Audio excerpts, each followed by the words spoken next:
Hey, good morning. This is, I think, number 5 of the videos, maybe number 6. I'd have to look. Anyway, again, this is the 2-liter variable valve timing turbo direct injected Audi Volkswagen motor. They use it in the A4. They use it in the GTIs. They're great motors. Just some new technology I haven't run into before, and I kind of like it. It just took me a while to figure it out. The cams phase for low end torque and high RPM horsepower, and the way they do that, the majority of it is through oil pressure. Most systems use 2 valves to direct and adjust and vary the timing 3 to 7 or 9 degrees advance or retard. That's a mechanical adjustment, and they do it in Volkswagen through this interesting design. This cam actually moves these 4 units here, here, here, and here.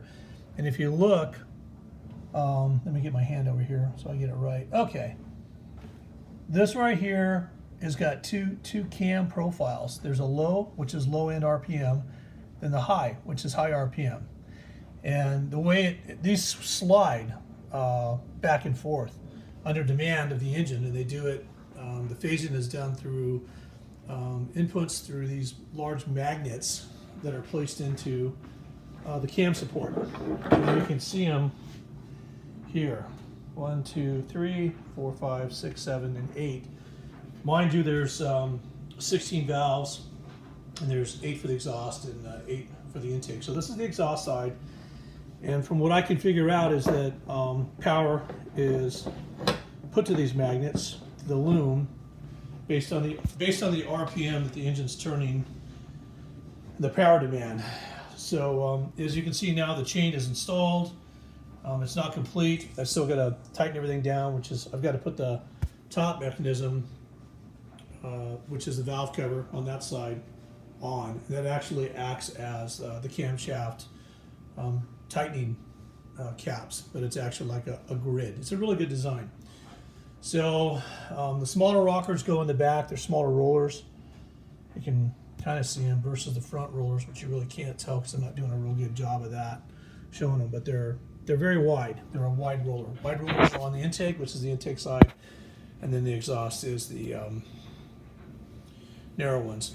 So finally figured that out. I'll get the top on, bolt it all down, tighten down the rest of the front here, and then the tensioner. That's one of the guides down here. You can see it. That's one of the guides. Or there's another guide that puts tension on the front of it. We'll install that, and I'll be able to button up the front of the motor here and then put the intake on. And we're well on our way to getting it on the road.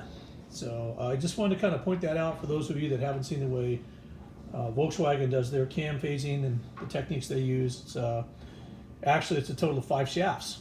1 large shaft, which is the cam shaft, and then it's got 4 individual shafts that have all the lobes, and each lobe, actually that cam contains 2 profiles, and instead of 8 lobes, it has a total of 16 lobes, 8 low and 8 high.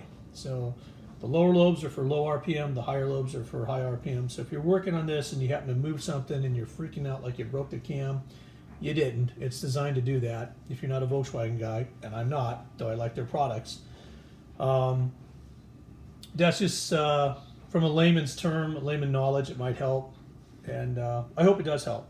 So I know that once in a while I'll get kind of bound up. I always use whatever I'm working on, whatever type of car, I always get their service manuals and read their information. And being the 2018, trying to get the manual was a real pain in the behind, but I got it, and we've got it going back together. So, so today is Saturday. Hopefully by Sunday evening we'll have it running.